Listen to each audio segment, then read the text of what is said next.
Instead, there was something far more dangerous, a slow drift away from the very foundation that had brought success in the first place. This is the story of Hanani the seer and King Asa of Judah, a narrative about what happens when a leader who once trusted God completely decides that human alliances offer better security than divine faithfulness. It's a story about the test that comes not during crisis, but during comfort. And it reveals a truth that echoes across millennia, that faith proven once must be renewed continually, or it withers in the shadow of our own accomplishments. Chapter 1. A King Who Began Well. The reign of Asa began with the kind of promise that makes historians take notice. When he ascended to the throne of Judah, the kingdom was spiritually fractured, morally compromised, and politically vulnerable. His predecessors had allowed the worship of foreign gods to take root in the land, permitted sacred prostitution at pagan shrines, and tolerated practices that violated everything the covenant with God represented. The nation that was supposed to be set apart had become indistinguishable from its neighbors. Asa inherited this mess as a young king, and the expectations were not high. But something in Asa was different. Perhaps it was the influence of his grandmother Makkah, whom he would later remove from her position as queen mother due to her idol worship. Perhaps it was the counsel of faithful priests who had maintained their devotion despite the surrounding corruption. Or perhaps it was simply a genuine encounter with the God of his ancestors that convinced him the old ways needed to be restored. Whatever the catalyst, Asa made a decision that would define the first decades of his rule. He would return Judah to covenant faithfulness regardless of the cost. The reforms began systematically. Asa ordered the removal of foreign altars throughout the kingdom. He broke down the sacred stones that had been erected to Canaanite deities. He cut down the Asherah poles that stood as symbols of fertility goddess worship. These weren't merely symbolic gestures. In the ancient world, removing religious objects was a direct challenge to the power structures that supported them. Priests lost income. Influential families lost status. Political alliances built on shared worship practices became strained. But Asa pressed forward, convinced that the spiritual health of the nation mattered more than temporary political convenience. He restored the altar of the Lord that stood in front of the temple portico. He called the people to renew their commitment to the covenant. He assembled the nation and led them in sacrifices and celebrations that recalled the faithfulness of God to their ancestors. The chroniclers record that Asa commanded Judah to seek the Lord, the God of their fathers, and to obey his laws and commands. It was comprehensive spiritual renewal, the kind that reshapes not just religious practice, but national identity. The result was remarkable. God granted Asa rest on every side. No enemies rose against Judah during these early years. The kingdom experienced peace and prosperity. Asa used this period of stability to fortify the cities of Judah, building up defenses and organizing the military. He told the people that because they had sought the Lord, God had given them rest, and they built and prospered. But the real test of Asa's faith came not during the reforms, but afterward when military threat emerged from an unexpected direction. Zerah the Cushite, commanding a massive army, marched against Judah. The numbers were overwhelming. Judah's organized but relatively modest forces faced an invasion force that included hundreds of thousands of soldiers and 300 chariots. By any conventional military calculation, Judah should have been crushed. Asa's response in that moment defined his early reign. He didn't panic. He didn't immediately seek foreign alliances. He didn't try to negotiate a settlement. Instead, he called out to the Lord his God in a prayer that has echoed through history. Lord, there is no one like you to help the powerless against the mighty. Help us, Lord our God, for we rely on you, and in your name we have come against this vast army. Lord, you are our God. Do not let mere mortals prevail against you. It was a prayer of absolute dependence, a public acknowledgement that Judah's survival rested entirely on divine intervention, and God responded. The chroniclers record that the Lord struck down the Cushites before Asa and Judah. The invading army was routed so completely that they could not recover. Judah pursued them and carried off plunder in quantities so vast it took days to collect. They struck down all the surrounding villages, and the fear of the Lord came upon them. This victory established Asa as a king who trusted God, a leader who understood that human strength was insufficient against overwhelming odds. The nation rallied around this narrative. Songs were written about the defeat of Zerah. The temple received generous offerings from the plunder. Asa's reputation as a faithful king spread to neighboring kingdoms. Everything in his early reign pointed toward a legacy of unwavering trust in divine providence. The kingdom flourished in the aftermath. Trade routes stabilized. Agricultural production increased. The population grew. Jerusalem became more prominent as a religious and political center. Asa continued building projects, strengthening defenses, and organizing the administration of justice throughout Judah.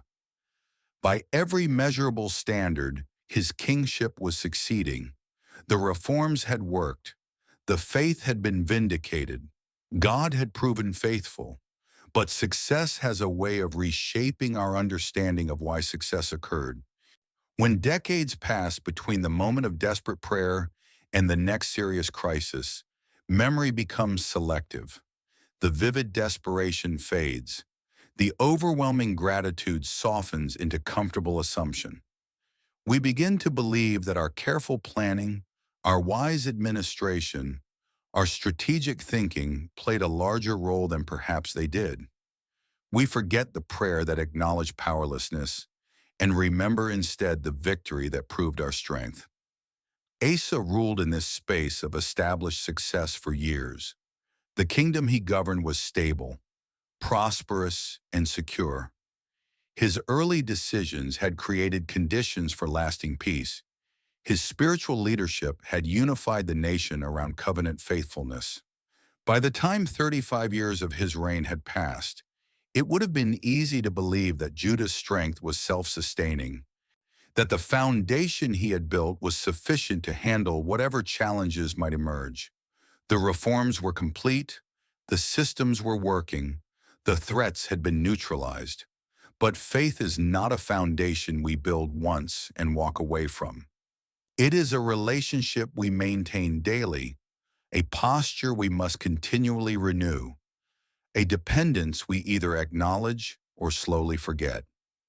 And in the 36th year of Asa's reign, that reality would be tested in a way that revealed how much had changed since the day he faced Zerah's army and cried out to God in desperate faith. Chapter 2. A new threat emerges. The messenger arrived in Jerusalem with news that shifted the political landscape of the entire region. Baasha, king of Israel, had begun fortifying Ramah, a strategic location just a few miles north of Jerusalem. To understand the significance, you have to grasp the geography.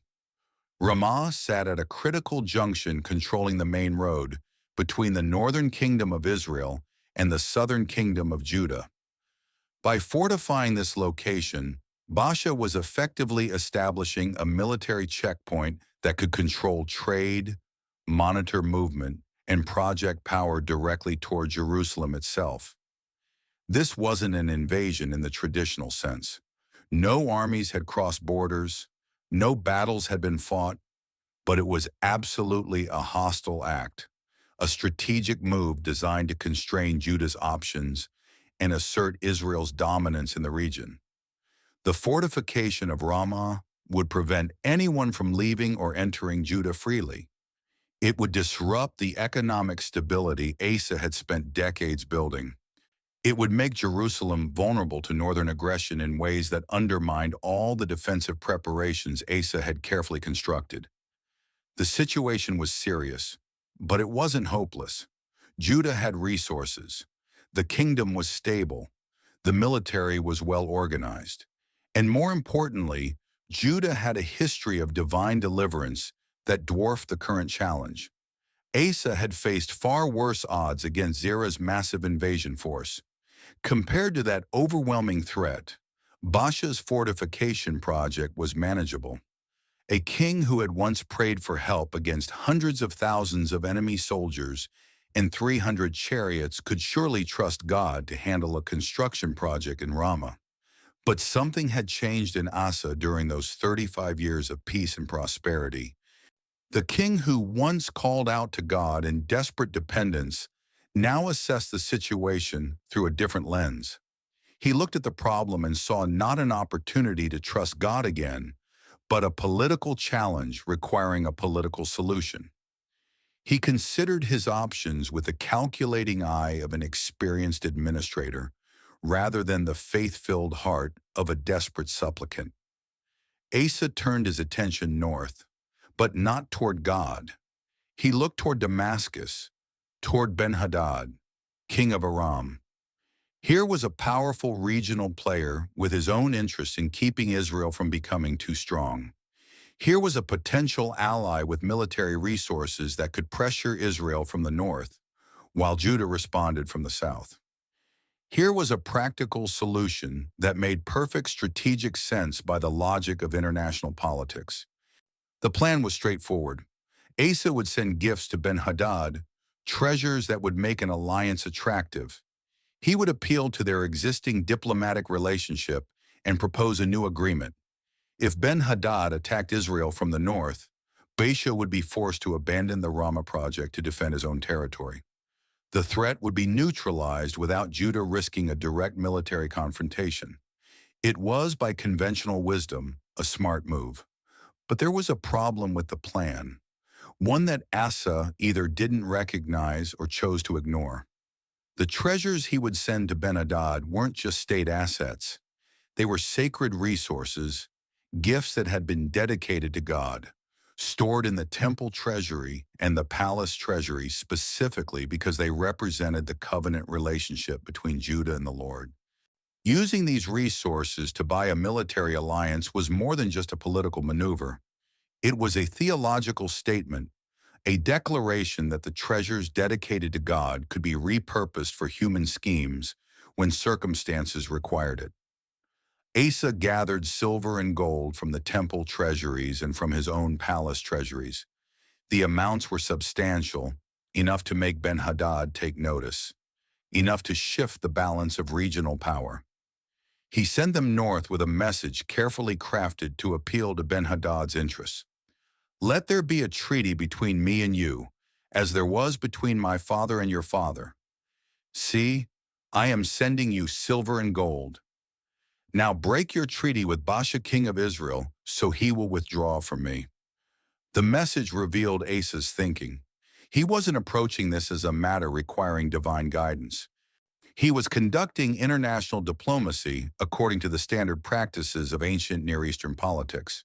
You identify shared interests, offer valuable inducements, and construct agreements that benefit both parties. You leverage existing relationships and create new obligations. You use resources strategically to achieve political objectives. It was all very reasonable, very pragmatic, very much in line with how experienced rulers operated. Ben-Hadad agreed to Asa's proposal. The treasures were persuasive, and the strategic logic was sound. He sent his army commanders against the towns of Israel. They conquered several significant locations, capturing territory and disrupting Israel's northern defenses. The news reached Baasha quickly, and as Asa had predicted, the king of Israel was forced to respond. He stopped building Ramah and withdrew his forces to deal with the more immediate threat from Aram. The plan worked. By every conventional measure, Asa's strategy had succeeded. The threat to Jerusalem was neutralized. The fortification of Ramah was abandoned. Asa even took the materials Baasha had been using to build up Ramah and used them to fortify Geba and Mizpah, turning his enemy's resources into his own defensive advantage. The kingdom remained secure. Trade routes stayed open. Crisis passed without Judah suffering any military casualties.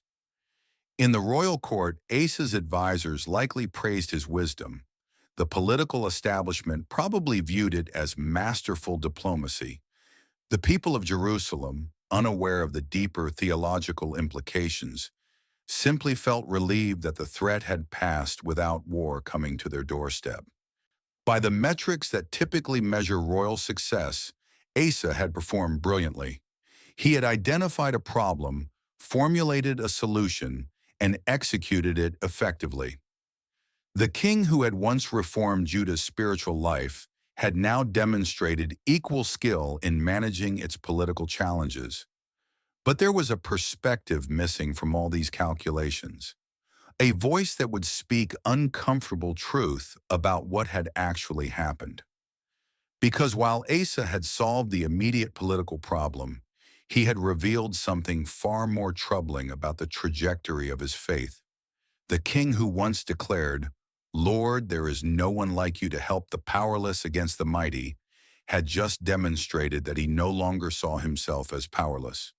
The leader who once relied entirely on God had just bet the temple treasury on a foreign alliance.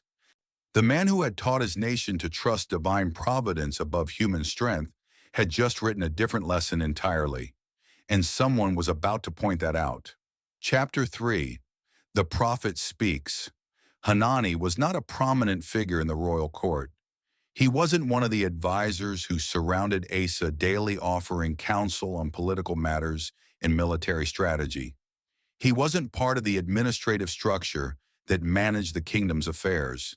He was a seer, someone who saw things others missed, who perceived spiritual realities beneath political surfaces, who understood that the visible outcomes of human decisions were only part of the story being written. The scriptures give us almost nothing about Hanani's background. We don't know his age, his family connections, or how long he had served as a prophet. And we know only that when God needed someone to speak truth to a king who had stopped listening for divine guidance, Hanani was the one called. Asa was clearly intelligent.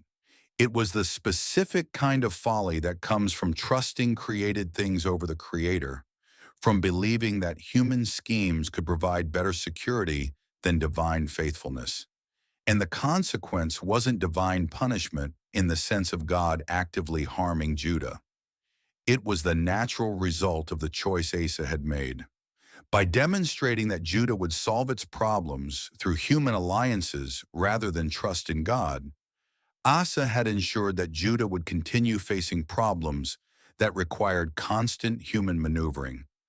The peace that comes from resting in God's provision was replaced with the ongoing anxiety of maintaining political alliances and managing regional powers.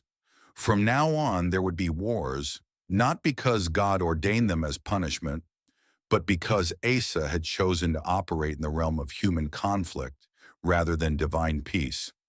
The message was firm, but not cruel. Hanani wasn't condemning Asa's character or declaring him abandoned by God. He was simply holding up a mirror and asking the king to see what he had become. The man who once led Judah back to covenant faithfulness had himself drifted from the very dependence he had once modeled. The reformer needed reform. The leader needed correction. It was the kind of prophetic word designed not to destroy, but to restore, not to condemn, but to redirect.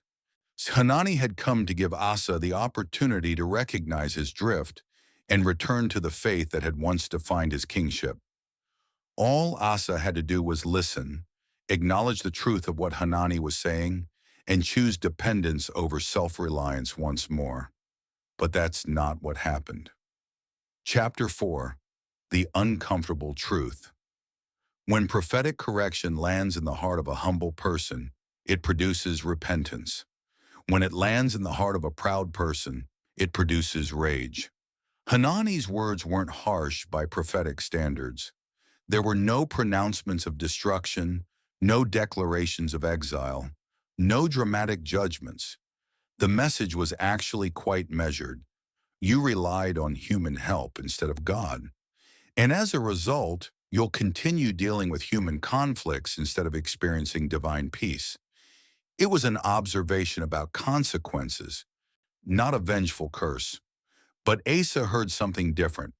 He heard an attack on his wisdom. He heard a challenge to his authority. He heard someone suggesting that his carefully considered strategy was actually foolish, that his diplomatic success was actually a failure, that his leadership had drifted from the foundation that once made it effective. And instead of pausing to consider whether Hanani might be right, Asa reacted with the defensive anger of someone whose self-image has been threatened. The king's response was swift and severe. He had Hanani put in prison, locked in stocks specifically, a form of detention designed to be not just restrictive, but painful. This wasn't a gentle house arrest or a temporary holding cell. It was punitive imprisonment intended to punish the prophet for speaking uncomfortable truth. The man who brought God's word to the king was treated like a criminal for the crime of challenging royal decisions. The scriptures record that Asa was enraged with Hanani because of this. The Hebrew word suggests intense fury, the kind of anger that overwhelms judgment and produces impulsive cruelty. It wasn't merely that Asa disagreed with Hanani's assessment. He was infuriated that someone dared to question him at all.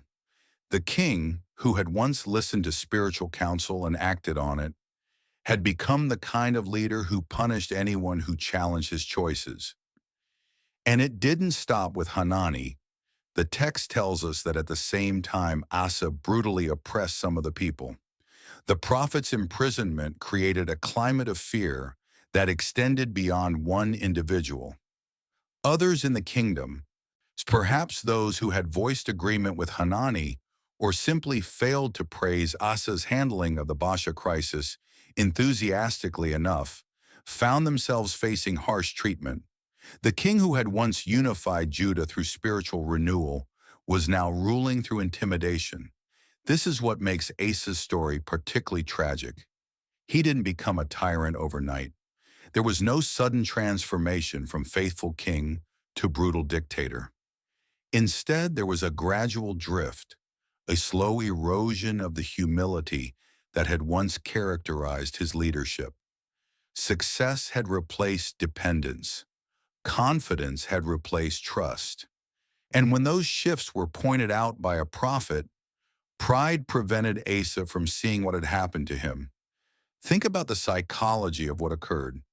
Asa had spent decades building a successful kingdom. His reforms had worked. His leadership had brought prosperity. His careful administration had created stability.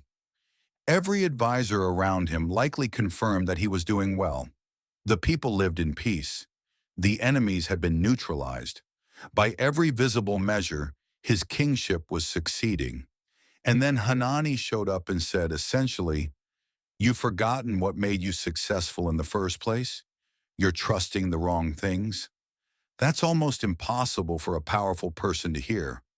When your entire identity is wrapped up in your competence, when your legacy is defined by your accomplishments, when your authority rests on your ability to make good decisions, having someone challenge the foundation of your thinking feels like an existential threat. Asa couldn't receive Hanani's correction without dismantling his entire self-understanding. He couldn't acknowledge that his diplomatic success was actually spiritual failure without questioning everything he had built. So he chose defense over introspection. He chose anger over humility. He chose to silence the messenger rather than examine the message. And in doing so, he confirmed everything Hanani had said about the state of his heart. A king whose heart was fully committed to God would have paused, prayed, and considered whether the prophet might be right. A king who had drifted from that posture of dependence reacted with rage and repression. The tragedy deepened because Asa had the scriptural and experiential knowledge to know better. He had lived through the moment when he cried out to God against Zerah's army. He remembered the overwhelming relief when God delivered Judah from impossible odds. He had personally experienced the peace that comes from trusting God completely. But that memory had faded into the background of his consciousness, replaced by more recent memories of his own successful decisions. The vivid experience of divine deliverance had been covered over by decades of human competence. This is the danger that success poses to faith. When things are going well, when our decisions seem to produce positive outcomes, when stability becomes normal, we gradually begin to believe that we are the source of our own security. The desperation that drove us to God in crisis fades. The awareness of our limitations diminishes. The gratitude that once overflowed becomes perfunctory. We don't consciously decide to stop trusting God, and we simply develop parallel trust in our own wisdom and capabilities until eventually that becomes our primary reliance. And when someone points out this drift, we have a choice. We can receive it as the gift of correction, an opportunity to return to the foundation that once sustained us. Or we can reject it as an insult to our competence, a challenge to our authority that must be suppressed. Asa chose the second path, and in choosing it, he set the trajectory for the remainder of his reign. The imprisoned prophet sat in stocks, physically suffering for telling the truth. The oppressed citizens of Judah lived under increased fear, wondering if they might be next. And Asa continued ruling with the outward appearance of strength, while inwardly becoming more brittle, more defensive, more isolated from the very sources of wisdom that had once made him great. The man who had once removed idols from Judah had created a new idol, his own judgment, and he would defend that idol with whatever force necessary. Chapter 5. A King's Pride. The years following Hanani's imprisonment revealed the full extent of Asa's transformation. Where once he had been a reformer willing to challenge the status quo for the sake of faithfulness, he became a defender of his own decisions regardless of their spiritual implications. Where once he had sought God's guidance in times of crisis, he now relied exclusively on human wisdom and resources. The foundation had shifted, and the structure built upon it began to show cracks. The wars Hanani predicted materialized not as dramatic invasions, but as the constant low-level conflicts that characterize kingdoms trusting in political maneuvering rather than divine peace. Judah remained stable enough to avoid catastrophe, but the rest Asa had once known, the peace that came from seeking God wholeheartedly, was gone. In its place was the grinding work of maintaining alliances, managing regional tensions, and responding to threats through diplomatic and military means. But the most telling moment of Asa's later reign came not in war, but in illness. In the 39th year of his rule, 3 years after imprisoning Hanani, Asa developed a disease in his feet. The condition was severe, debilitating enough that the chroniclers made specific note of it. Medical historians have speculated about what this might have been. Gangrene, perhaps, or some form of severe infection, or complications from gout. Whatever the specific diagnosis, it was serious enough to threaten Asa's life and painful enough to dominate his final years. And here, in this moment of physical crisis, the pattern of Asa's spiritual drift reached its tragic conclusion. The text records with devastating simplicity. Though his disease was severe, even in his illness, he did not seek help from the Lord, but only from the physicians. This single sentence captures everything about what Asa had become. It wasn't that seeking help from physicians was wrong. God has given human beings wisdom and skill in medicine, and there's nothing spiritually compromised about receiving medical treatment. But the word only reveals Asa's posture. He turned to human help exclusively without any acknowledgement that God might be involved in healing, without any prayer for divine intervention, without any recognition that the great physician might have purposes beyond what human medicine could address. It was the same pattern that had characterized his response to Bisha's threat. When faced with a challenge, Asa looked to human solutions without considering divine options. When confronted with his own limitations, he trusted created things rather than the Creator. The man who once prayed, "Lord, there is no one like you to help the powerless against the mighty," now approached his own powerlessness without any thought of calling on that same Lord.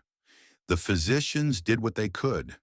Ancient medicine had its limitations, lacking the antibiotics, surgical techniques, and diagnostic tools that modern healthcare provides.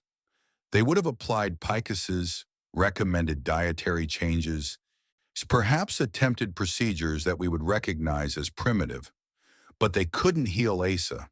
Whatever was wrong with his feet continued to worsen, and the king, who had once stood strong before armies, found himself increasingly unable to even stand physically. The chroniclers don't record whether Asa ever reflected on Hanani's words during those painful final years. We don't know if the king lying in bed with diseased feet ever thought about the prophet sitting in prison for telling him the truth. We don't know if he connected his physical suffering with his spiritual drift, if he saw his deteriorating health as an image of his deteriorating faith. The text simply records the facts: severe disease, no seeking of God, reliance only on physicians, and eventual death in the 41st year of his reign. Asa died without any recorded reconciliation with Hanani. There's no mention of the prophet being released from prison. There's no account of Asa repenting of his pride and returning to the posture of dependence that had once defined his early reign.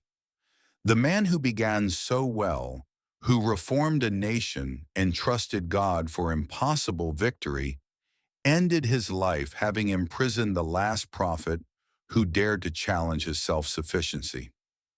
The funeral was elaborate. They laid Asa in a tomb he had cut out for himself in the city of David. They placed him on a bier covered with spices and various blended perfumes. They made a huge fire in his honor. The outward ceremonies celebrated a long reign and acknowledged his contributions to Judah's stability. But beneath the public honors was the private reality of a king who had forgotten where his true strength came from. His son Jehoshaphat succeeded him, and the chroniclers record that Jehoshaphat walked in the ways his father Asa had followed in his early years. Even Asa's own son recognized that there were two versions of King Asa: the faithful reformer of the beginning and the proud defensive ruler of the end. The legacy was split, the reign remembered as both example and warning. Think about what might have been different if Asa had received Hanani's correction with humility. If instead of imprisoning the prophet, he had listened. If instead of continuing in self-reliance, he had returned to the faith that had once sustained him. If instead of trusting only in physicians during his illness, he had combined medical care with desperate prayer to the God who had once delivered him from Zir's army, the trajectory of his final years could have been completely different, not necessarily in physical outcome, but certainly in spiritual legacy. But pride prevented that alternative story. Pride made correction feel like attack. Pride turned challenge into threat. Pride convinced Asa that defending his decisions mattered more than examining whether those decisions aligned with covenant faithfulness. And pride in the end left him isolated from both the human counsel that might have helped and the divine relationship that had once been his foundation. The man who had once told Judah to seek the Lord died without seeking the Lord himself. The king who had once relied on God for victory against overwhelming odds died relying exclusively on human help for healing. The leader who had reformed an entire nation's spiritual life died unreformed in his own heart. It was a tragedy not of sudden catastrophe, but of gradual drift. Not of dramatic failure, but of quiet pride. Not of external defeat, but of internal compromise. Chapter 6. Consequences over time. The story of Asa forces us to confront uncomfortable questions about the nature of spiritual decline. We tend to think of falling away from faith as dramatic, as involving clear moral failures or explicit rejection of God. But Elsa's drift was far more subtle. He never renounced the God of Israel. He never restored the idols he had removed. He never led Judah back into the pagan practices he had worked so hard to eliminate. By many measures, he remained a relatively faithful king throughout his reign. Yet something essential had changed. The posture of his heart had shifted from dependence to self-reliance. The orientation of his trust had moved from divine faithfulness to human wisdom. The source of his security had transferred from God's provision to his own competence. These internal shifts didn't produce immediate external consequences. Judah remained stable. The kingdom continued functioning, but underneath the surface, the foundation was slowly eroding. This is perhaps the most dangerous kind of spiritual decline because it's so easy to miss. When life is going well, when decisions are producing positive results, when stability feels secure, we don't recognize that our trust has migrated from God to our own capabilities. We still pray, still participate in worship, still affirm our faith. But the deep dependence that once characterized our relationship with God has been replaced by comfortable religious routine alongside practical self-sufficiency. Asa's later reign demonstrates how this plays out over time. The wars Hanani predicted weren't apocalyptic battles threatening Judah's existence. They were ongoing conflicts requiring constant attention, diplomatic maneuvering, and military readiness. Judah never collapsed, but it never returned to the rest that characterized Asa's early years either. Life became an endless management of regional tensions rather than a stable peace rooted in trust. The human cost of Asa's pride extended beyond his own spiritual condition. And Nani, in prison for speaking truth, represented every voice of correction that gets silenced when leaders value their authority over their accountability. The people Asa oppressed represented every person who suffers when power becomes more concerned with preserving itself than serving righteously. The son who succeeded him, Jehoshaphat, had to navigate the complex legacy of a father who was both example and warning. Yet even in this tragic trajectory, there's something important to note. Asa wasn't erased from redemptive history. His early faithfulness still mattered. His reforms still had lasting impact. The removal of idols and restoration of worship didn't become meaningless because of his later failures. God's work through him in those early years remained real and significant.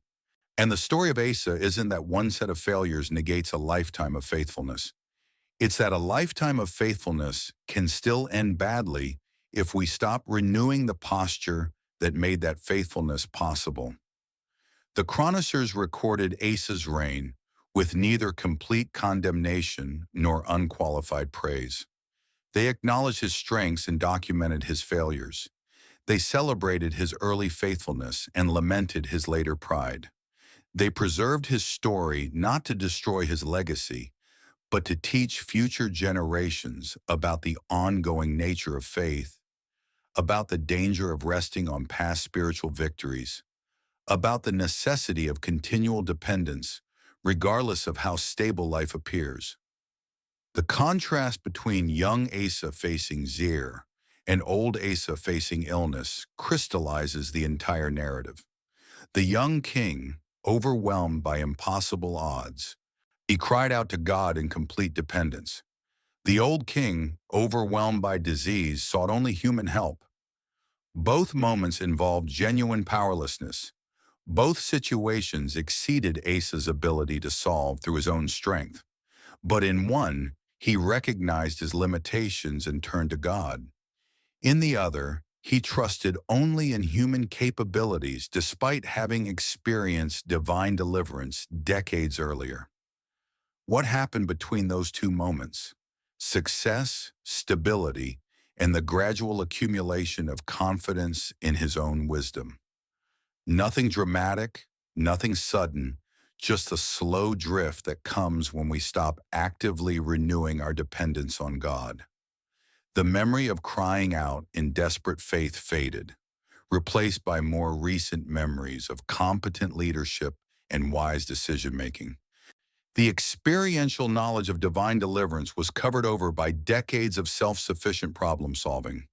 And when Hanani tried to point out this drift to remind of what he had forgotten, the king's response confirmed how far he had traveled from the humility of his early years. Instead of pausing to consider whether the prophet might be right, he reacted with defensive rage. Instead of examining his own heart, he imprisoned the messenger. Instead of using the correction as an opportunity to return to dependence, he doubled down on self-reliance. The physicians Asa consulted in his final illness likely did their best. They applied whatever knowledge and skill they possessed. They made recommendations and attempted treatments, but they couldn't address the deeper issue, a spiritual condition that left Asa seeking help exclusively from human sources without any acknowledgement of divine involvement. They could treat symptoms but not the root cause, a heart that had slowly turned away from the God who once delivered Judah from impossible odds. Asa died without any recorded moment of recognition, without any documented return to the faith of his early years, without any acknowledgement that Hanani had been right. The king who once led a nation back to covenant faithfulness couldn't quite make that journey himself when it mattered most. And so his story ends not with restoration, but with warning, not with redemption, but with the tragic consequences of pride, unrest, and correction rejected. Chapter 7. A Life Remembered. The legacy of Asa presents a complex picture that resists simple categorization. He wasn't a completely faithful king who made one terrible mistake, nor was he a secretly corrupt ruler whose early reforms were merely political theater. He was something more recognizably human, a leader who began with genuine faith, achieved significant success through that faith, and then slowly came to trust his own wisdom more than the divine faithfulness that had initially sustained him. The biblical chroniclers preserved his story with remarkable honesty. They didn't sanitize his later failures to protect his reputation. They didn't exaggerate his early faithfulness to make the contrast more dramatic. They simply recorded both phases of his reign and allowed readers to draw their own conclusions about what happens when dependence gives way to self-reliance. In the genealogies of Judah's kings, Asa occupies an important place. He was the king who reversed the spiritual decline initiated by his predecessors. He removed the idols that had corrupted worship. He restored the covenant practices that defined Israel's relationship with God. He taught an entire generation what faithfulness looked like in practical terms, removing what shouldn't be there, rebuilding what had been neglected, and trusting God when circumstances seemed overwhelming. These contributions didn't evaporate because of his later pride. The idols he removed stayed gone. The worship practices he restored continued after his death. The spiritual foundation he rebuilt provided stability for his son's reign. God worked through Asa in those early years in ways that had lasting impact on Judah's history. The reforms were real, the faith was genuine, and the results were significant. But the ending of his story serves as a perpetual warning that beginning well doesn't guarantee finishing well, that early faithfulness doesn't exempt us from the ongoing work of maintaining dependence on God, that success can be more dangerous to faith than failure because it convinces us we're strong enough to handle things on our own, that the test of our trust often comes not in crisis, but in comfort, not when we're desperate, but when we're confident. Subsequent generations in Judah would have known Asa's story in both its triumph and its tragedy. When they gathered for worship in the temple, they would remember that Asa had restored proper worship practices. When they saw the fortified cities throughout the kingdom, they would remember that Asa had built them during a time of peace secured through trusting God. When they recalled the defeat of Zerah's massive army, they would remember Asa's prayer acknowledging that only God could help the powerless against the mighty. But they would also remember Hanani. They would remember the prophet who spoke truth to power and suffered for it. They would remember the king who couldn't receive correction without rage.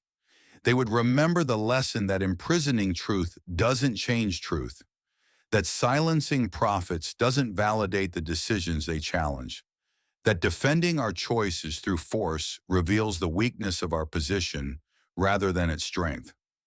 The account of Asa appears in both Second Chronicles and First Kings, with slight variations in emphasis but consistent in the basic narrative.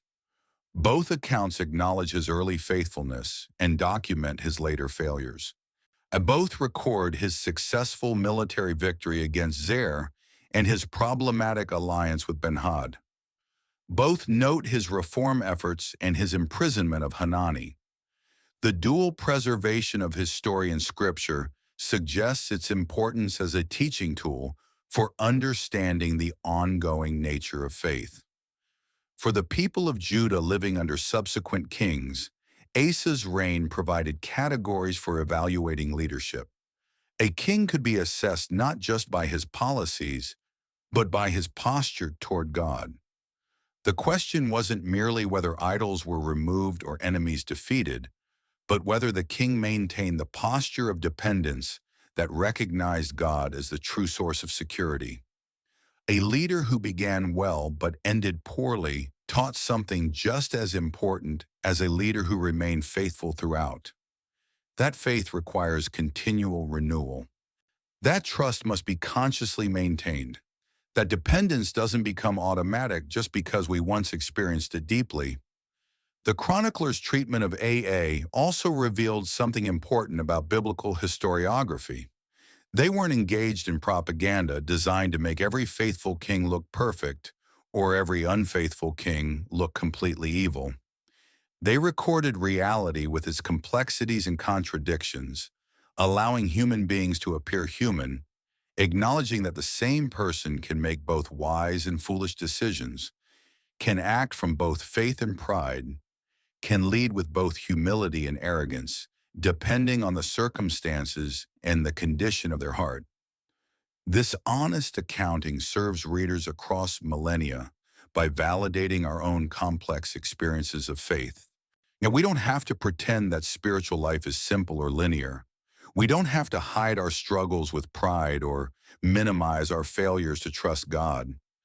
We can acknowledge that faithfulness in one season doesn't guarantee faithfulness in the next, that we need God's grace not just at conversion, but continually, that the work of maintaining dependence is never complete while we live in this world.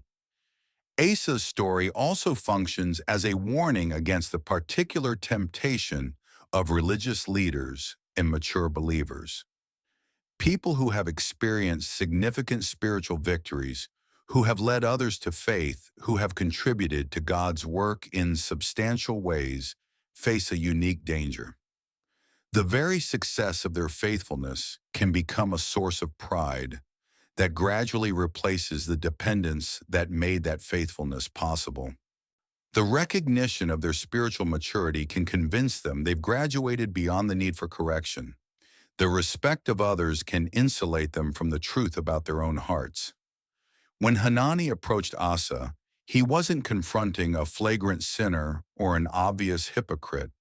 He was addressing a king with a mostly successful reign who had simply stopped trusting God as completely as he once had. The subtlety of Asa's drift is what makes the story so relevant. Most spiritual decline doesn't involve dramatic moral failures or explicit rejection of faith. It involves the gradual shift from "I need God desperately" to "I've got this figured out" that comes so naturally when life stabilizes and our competence increases. The lack of any recorded restoration in Asa's story leaves readers with an unsettling question. Could it have been different? If Asa had received Hanani's correction with humility, if he had recognized the truth in the prophet's words, if he had returned to the posture of dependence that characterized his early reign, would his final years have unfolded differently? We can't know for certain, but the question itself is important because it reminds us that we still have the opportunity to choose differently in our own lives. When correction comes, when someone points out that we've drifted from dependence to self-reliance, we can choose humility over pride, introspection over defense, return over resistance. Asa's life remembered is ultimately a call to vigilance, not the anxious vigilance that questions every decision or the scrupulous vigilance that becomes paralyzed by fear of failure, but the honest vigilance that regularly asks, where am I actually trusting? What am I really depending on? Has my success convinced me I'm strong enough to handle life without God's constant provision? Have I stopped crying out in prayer because I become confident in my own wisdom? Do I react offensively when someone suggests I might be drifting? These questions matter because the trajectory of faith isn't determined by a single moment, but by the cumulative effect of thousands of small choices about where we place our trust. Asa made good choices early and poor choices late, not because he changed religions or abandoned morality, but because he slowly stopped choosing dependence over self-reliance. His story stands as evidence that the work of faith is never done, that trust must be renewed continually, that the posture of our hearts requires constant attention, regardless of how long we've walked with God or how much we've accomplished in His service. God isn't primarily looking for talented people, though He can use talent. He isn't primarily looking for competent people, though competence has its place. He isn't primarily looking for successful people, though success rightly understood is fine. God is looking for people whose hearts are fully committed to Him, people who maintain the posture of dependence regardless of their circumstances, people who trust Him in prosperity as completely as they trusted Him in desperation. This isn't about perfection. Asa's early reign wasn't flawless. He made mistakes, faced challenges, navigated complex situations, but his heart was oriented toward God, and that orientation made all the difference. When overwhelming odds threatened Judah, Asa's response revealed where his trust actually resided. Lord, there is no one like you to help the powerless against the mighty. That's the kind of heart God searches for and strengthens. The tragedy of Asa's story is that he once had exactly this kind of heart. He experienced God's strengthening in dramatic fashion. He knew what it meant to trust completely and see God prove faithful. But that experiential knowledge gradually faded into the background as years passed and success accumulated. The heart that was once fully committed became partially committed, divided between trusting God and trusting human resources, split between dependence and self-reliance. And when that division was pointed out by Hanani, when Asa had the opportunity to recognize his drift and return to full commitment, pride prevented it. The king whose heart God had once strengthened became the king whose heart resisted correction. The leader who had taught others to trust God became the example of what happens when trust erodes over time. But the principle Hanani articulated remains true regardless of Asa's failure to live it out. God's eyes still range throughout the earth. He still searches for hearts fully committed to Him. He still strengthens those who maintain the posture of dependence. The failure of one king doesn't invalidate the spiritual reality. If anything, Asa's story makes the principle more urgent by showing what's at stake when we drift from it. Consider what full commitment actually means in practical terms. It doesn't mean never using human wisdom or resources. Asa wasn't wrong to fortify cities or organize the military. It doesn't mean being passive or inactive. Asa's reforms require tremendous effort and courage. It doesn't mean pretending we don't have capabilities or gifts. Asa was clearly an intelligent and capable leader. Full commitment means that underneath all our planning, strategizing, and effort, our fundamental trust rests in God rather than in ourselves. It means that when we face challenges exceeding our natural abilities, our first response is to seek divine help rather than exclusively pursuing human solutions. It means that when we achieve success, we recognize God's provision rather than crediting only our own competence.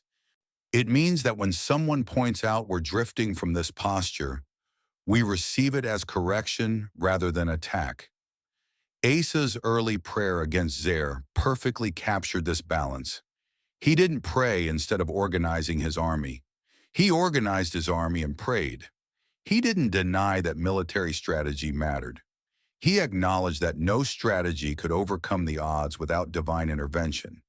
He combined human responsibility with divine dependence in a way that honored both.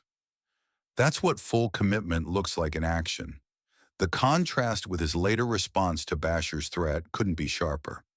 When faced with a less overwhelming challenge, Asa relied entirely on human diplomacy without seeking God at all. He used resources dedicated to God to buy a military alliance without praying about whether this aligned with divine purposes. He solved the immediate problem while creating long-term consequences. That's what partial commitment looks like. Effective in the short term, but disconnected from the source of lasting peace. For those of us reading Asa's story millennia later, the application is uncomfortably direct. We live in an era that celebrates self-reliance and prizes competence. We're taught to trust data, to make strategic plans, to leverage resources effectively. These aren't wrong in themselves, but they become dangerous when they replace rather than supplement dependence on God. When our first instinct in crisis is to Google solutions rather than pray. When our security rests in savings accounts rather than divine provision. When our confidence comes from our abilities rather than God's faithfulness. And the challenge is that this drift happens so gradually we don't notice it. We don't consciously decide to stop trusting God. We just slowly develop parallel trust in our own capabilities until that becomes primary. We still pray, still attend, worship, still affirm our faith. But the desperate dependence that once characterized our relationship with God has been replaced by comfortable religious routine alongside practical self-sufficiency. We become functional atheists who maintain religious language but operate as if outcomes depend entirely on us. Hanani's confrontation of Asa offers a template for how to address this drift, both in our own lives and when we see it in others. The prophet didn't attack Asa's character or question his faith. He simply reminded the king of what he already knew, that he once trusted God completely, and God proved faithful. He held up the past as a mirror to examine the present. He asked essentially what changed, not God's ability to deliver. So what changed in you? That's the question we all need to sit with regularly. What has changed in me? When did I stop crying out to God in prayer and start relying primarily on my own wisdom? When did success convince me I was strong enough to handle things independently? When did stability lead me to forget how desperately I need divine provision? These aren't comfortable questions, but they're necessary for maintaining the kind of full commitment God searches for. The ongoing nature of this work can't be overstated. Faith isn't proven once and then finished. So trust isn't established in one dramatic moment and then maintained automatically. Dependence doesn't become our default setting, just because we experienced it deeply in the past. The posture of our hearts requires continual attention, regular examination, and frequent renewal. We can't coast on yesterday's faithfulness. We can't rely on past spiritual victories to sustain present trust. We have to choose dependence repeatedly in circumstances big and small throughout all the seasons of our lives. Asa's story ends with his death and burial, but the principles it teaches continue to live. Somewhere in Judah after his death, another person faced a crisis and had to decide whether to trust God or human solutions. Another leader navigated the tension between competent planning and desperate prayer. Another believer wrestled with the slow drift from dependence to self-reliance. Asa's story informed those decisions by providing both example and warning, both inspiration and caution, and the same remains true today. The eyes of the Lord still range throughout the earth. God still searches for hearts fully committed to Him. He still strengthens those who maintain dependence regardless of their circumstances. The question isn't whether this principle works, but whether we'll live in alignment with it. Whether we'll be like young Asa crying out in faith, or old Asa trusting only in human help. Whether we'll receive correction with humility or reject it with pride. Whether we'll finish our lives with hearts fully committed or with the tragic division that comes from gradual drift. The God who delivered Judah from Zerah's overwhelming army hasn't changed. The divine faithfulness that sustained Asa's early reign remains constant. The offer of strength for those whose hearts are fully committed still stands. What changes is us, our trust, our dependence, our willingness to acknowledge that we desperately need God, regardless of how capable we've become or how stable our circumstances appear. Hanani delivered his message and faced imprisonment. Asa rejected correction and faced ongoing conflict.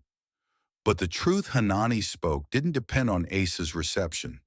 God's eyes still range throughout the earth. And tonight, right now, wherever you are in your own journey of faith, that same God is searching for hearts fully committed to Him, ready to strengthen anyone willing to maintain the posture of trust that Asa once knew, but ultimately abandoned.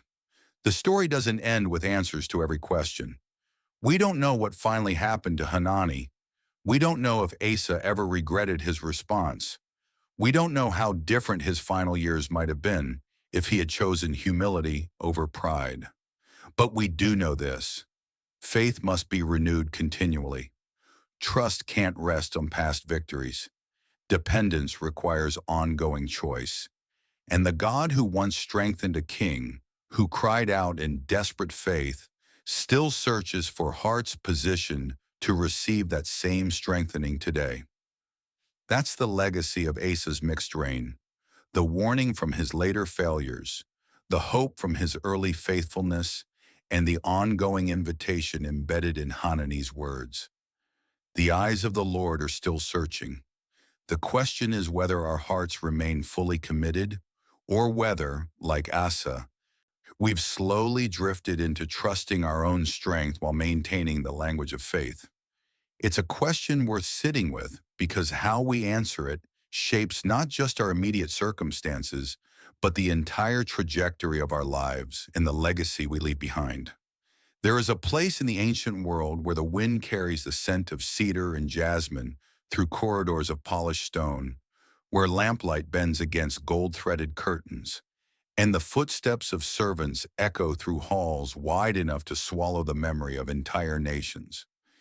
This is the Persian Empire at the height of its power, and it stretches from the warm shores of the Aegean Sea to the sun-baked plateaus of India, encompassing 127 provinces and millions of souls who wake each morning beneath the long shadow of a single throne. The empire is not merely large. It is a world unto itself, a civilization built on ceremony and hierarchy, on the careful arrangement of power and the quiet terror of those who live beneath it. At the center of this vast machine of governance and military might sits a king named Xerxes, known in the ancient Hebrew texts as Ahasuerus, a man whose word is law and whose moods shape the fortunes of empires. He is not a gentle king. He is not a philosopher king who sits in quiet reflection, considering the weight of his decisions. He is a king who feasts, who commands, who expects obedience the way the mountains expect silence. And in the third year of his reign in the royal city of Susa, he throws a party. It is not a party in any sense that the modern world would recognize as modest. This is a celebration that lasts 180 days, a feast that stretches across half a year during which the king displays the wealth of his kingdom and the glory of his greatness to every prince and official and military commander in his domain. The palace gardens are transformed into something almost dreamlike, hung with white and violet linen curtains fastened to silver rods with cords of fine linen and purple. The couches are gold and silver set upon a mosaic floor of porphyry and marble and mother of pearl. Wine flows from golden vessels, each one different from the last. And the royal wine is abundant because the king has commanded it. It is excess-made architecture. It is power made edible. And for 6 months, the great men of Persia eat and drink in the shadow of the king's magnificence. And they understand without being told what it means to live beneath such authority. When the great feast ends, the king throws another smaller celebration for all the people in the citadel of Susa, from the greatest to the least. 7 days of additional feasting, because the first 180 apparently did not suffice. And on the seventh day of the second celebration, when the king's heart is merry with wine, a thought occurs to him. He wants to show off his wife. Queen Vashti is by all accounts a woman of extraordinary beauty, and the king, flushed with wine and pride in the accumulated pleasure of months of being celebrated, sends his 7 chamberlains to bring her before the assembled guests wearing her royal crown. He wants them to see her. He wants the princes and the nobles to understand that even his queen, the most beautiful woman in the empire, belongs to the tableau of his greatness.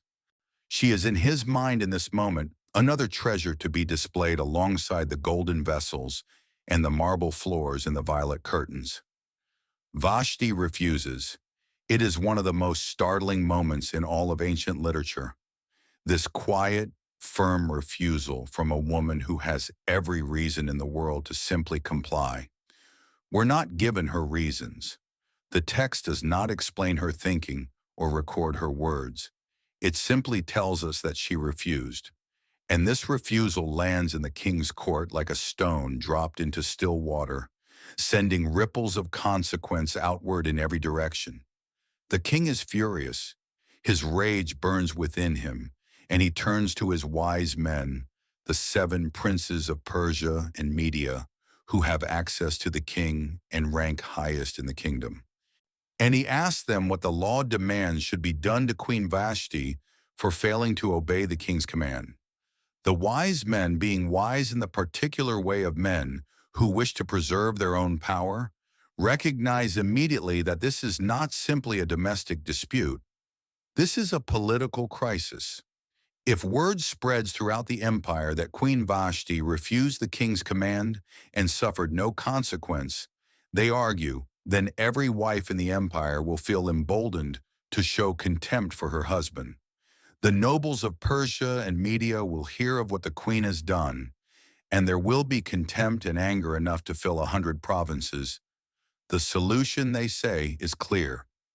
Let a royal decree go out from the king written in the laws of Persia and Media so that it cannot be repealed, that Vashti is never again to come before King Xerxes, and let the king give her royal position to someone better than she. When this decree is proclaimed throughout the vast empire, all women will honor their husbands, from the greatest to the least. And so it is written, and so it is sealed. And so Queen Vashti, who refused to be displayed like a piece of furniture, disappears from the story. Removed from her position by the fear of powerful men who worried what her example might inspire in others. She walks out of the historical record with her dignity intact and her crown surrendered, and the empire turns its attention to finding her replacement. The king's attendants, once his anger has subsided and he has had time to sit with the strangeness of what has happened, suggest a course of action.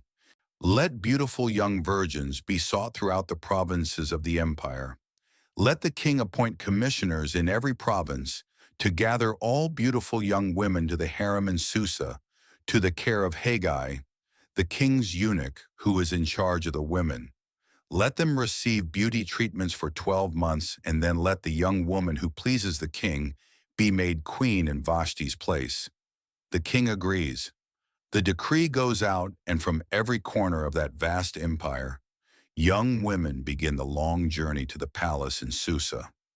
Among them, arriving without fanfare, without political connections, without any of the advantages that the daughters of nobles and merchants might carry with them, is a young Jewish woman named Esther. Her Hebrew name is Hadassah, which means myrtle, but she is known as Esther, a name that may derive from a Persian word meaning star, or perhaps from the name of the Babylonian goddess Ishtar. She is an orphan, her mother and father both dead, and she has been raised by her cousin Mordecai, a man of the tribe of Benjamin, whose family was among those carried into exile from Jerusalem by Nebuchadnezzar. Morai works at the king's gate, one of the countless officials who fill the lower ranks of the imperial bureaucracy, and he has raised Esther as his own daughter with a care and attentiveness that speaks of genuine love. When the king's decree goes out, Esther is gathered with the other young women and brought to the palace. And before she enters those gates, Morai gives her a single instruction, quiet and grave. She is not to reveal her people or her kindred. She is not to tell anyone that she is Jewish. This is not in the context of the Persian Empire a strange request. The Jews are a minority population living in exile, their temple destroyed, their city of Jerusalem a ruin, their national identity something they carry internally rather than display publicly. For Esther to identify herself as Jewish would be to invite a different kind of scrutiny, a different kind of treatment, and so she keeps a secret. She enters the palace as simply a beautiful young woman, one among many, carrying her true identity inside herself like a lamp kept lit beneath a covering. What happens next is remarkable in its understated quality. Esther enters the care of Haggai, the king's eunuch in charge of the women, and she finds favor in his sight. He is pleased with her. He quickly provides her with beauty treatments and food and 7 chosen young women to attend her, and he moves her and her attendants to the best place in the harem. There is something happening here beneath the surface of the text, something that the careful reader notices. It is not merely that Esther is beautiful, though she clearly is. It is that she is somehow exactly the right kind of person for whatever space she enters. She finds favor everywhere she goes. The word favor appears again and again in connection with Esther, and it carries the weight of something more than mere personal charm. It carries the sense that doors are opening for her that might remain closed for others, that there is some hand other than coincidence guiding these small moments of goodwill. Morai, for his part, does not disappear. Every single day, he walks in front of the court of the harem, learning how Esther is and how she fares. He's not a man who releases what he loves carelessly. He keeps vigil from whatever distance is permitted to him, faithful and watchful. While inside the palace walls, his cousin learns the customs of the court and undergoes the year-long beauty treatments required of every young woman before she can appear before the king. The process is elaborate and lengthy, a full 12 months of preparation, 6 months with oil of myrrh, and 6 months with spices and ointments for women. Each young woman comes to the king in the evening and returns in the morning to the second harem in the custody of Shashgaz, the king's eunuch in charge of the concubines, and she does not come to the king again unless the king delights in her and she is called by name. For most of these young women, this single night determines their entire future. Those who do not please the king well enough to be chosen as queen are simply absorbed into the secondary harem, living out their days in a kind of comfortable captivity, neither wives nor free women, belonging to the palace and to no other life. When Esther's turn comes, she asks for nothing beyond what Haggai the eunuch advises.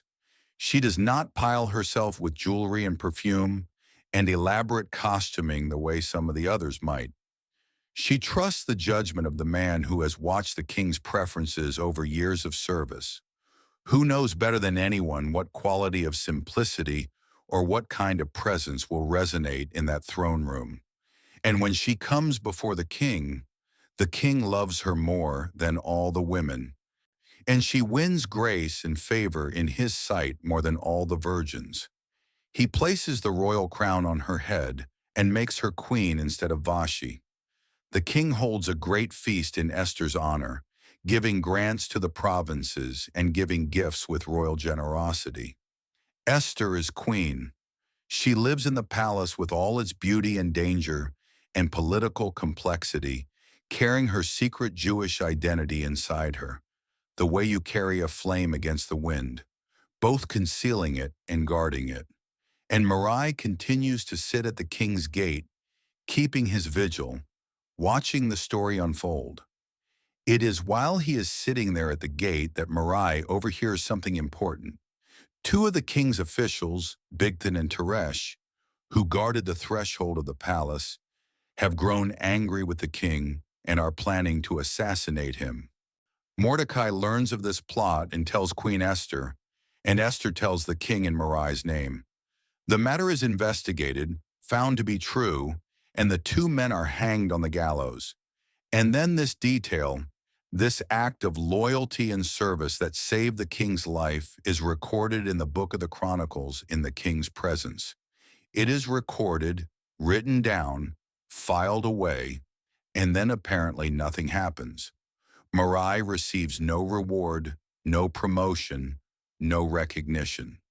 The king does not call him forward and give him land or gold or an elevated position. The account is simply noted, and life at the palace continues. This is where the story, which has so far been a tale of court politics and personal fortune, begins to turn towards something darker. After these things, the text says, King Xerxes promoted Haman the Agagite, the son of Hammedatha, and advanced him and set his throne above all the officials who were with him. Haman becomes the second most powerful man in the empire, elevated above all other nobles and servants of the king. And the king commands that all the royal officials at the king's gate are to bow down and pay homage to Haman. This is not merely a matter of professional courtesy. This is a formal act of submission, a public acknowledgement of Haman's power and authority required by royal decree. Marai will not bow. Day after day, the other officials at the king's gate bow when Haman passes. Day after day, Mordecai remains standing. The officials begin to notice. They ask him why he transgresses the king's command. He does not give them a full explanation, but he tells them that he is a Jew. Whether his refusal is rooted in religious conviction, in the ancient enmity between the tribe of Benjamin and the Agagites, in personal pride, or in some combination of these things, the text does not entirely clarify.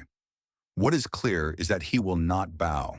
And the officials tell Haman to see whether Mordecai's words will stand, for he has told them that he is a Jew.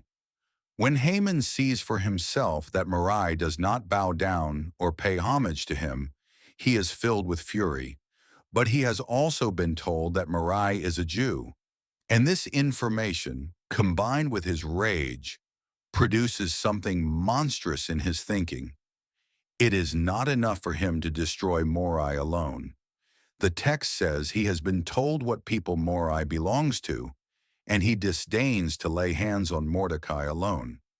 He decides to destroy all the Jews throughout the whole kingdom of Xerxes, all the people of Morai's kind. His personal wounded pride metastasizes into something genocidal. To determine the perfect date for this destruction, Haman casts lots, the ancient method of divination that gives the book its name. The word for lots in Hebrew is Purim, and in the 12th year of King Xerxes, in the first month, Haman casts pur after pur to determine the most favorable date for his plan. The lot falls on the 12th month, the month of Adar. Haman has nearly a year to wait and a year to plan. He goes to the king with a carefully constructed argument. There is a certain people, he says, scattered and dispersed among the peoples in all the provinces of the kingdom, whose laws are different from those of every other people, and who do not keep the king's laws, so that it is not appropriate for the king to tolerate them. If it pleases the king, let it be decreed that they be destroyed. And Haman will pay 10,000 talents of silver into the hands of those who have charge of the king's business, to be brought into the king's treasuries. The king, seemingly unbothered by the specifics of who these people are or what they have actually done, removes his signet ring from his hand and gives it to Haman. The money, he says, is given to you, and the people also, to do with them as it seems good to you. The decree is written by Haman's scribes in the name of King Xerxes and sealed with the king's signet ring. It is sent to all the king's satraps and governors and officials of every province, to every people in their own language. The letters command that all Jews, young and old, women and children, be destroyed, killed, and annihilated in a single day, the 13th day of the 12th month, which is the month of Adar, and their possessions be plundered. Couriers go out swiftly by order of the king, and the decree is issued in Susa, the citadel. And then, in one of the most chilling details in all of ancient literature, the text simply notes that the king and Haman sat down to drink while the city of Susa was thrown into confusion. Two men sit with their wine while an empire processes the information that an entire people has been scheduled for extermination. The contrast is almost too stark to bear.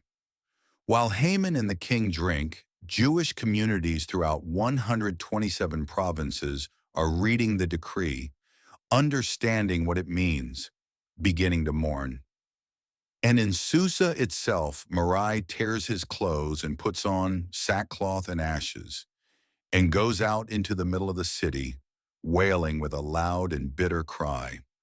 Throughout all the provinces where the king's command and his decree reach, there is great mourning among the Jews with fasting and weeping and lamenting, and many of them lie in sackcloth and ashes.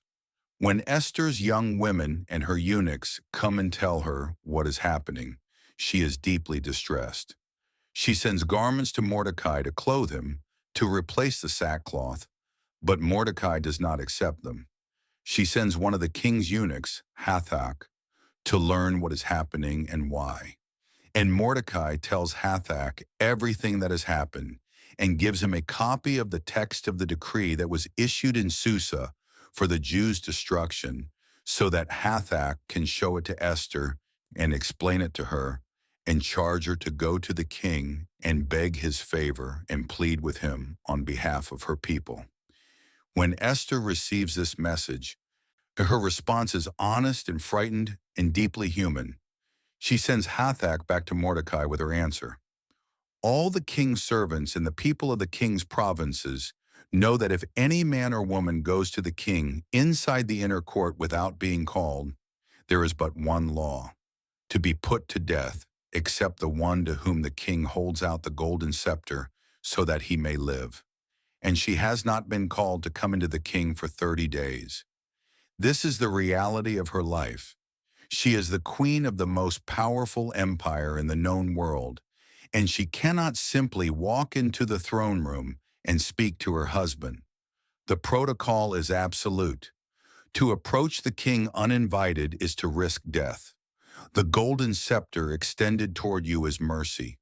The golden scepter withheld is execution. And Esther has not been summoned for a month. She does not know if the king is pleased with her. She does not know how she stands in his favor. She's explaining to Mordecai, and perhaps also to herself, why what he is asking is extraordinarily dangerous. Mordecai's response delivered through Hathach back to Esther is one of the most memorable passages in all of Scripture. Do not think to yourself that in the king's palace you will escape any more than all the other Jews. For if you keep silent at this time, relief and deliverance will rise for the Jews from another place, but you and your father's house will perish. And who knows whether you have not come to the kingdom for such a time as this? This is not simply a challenge.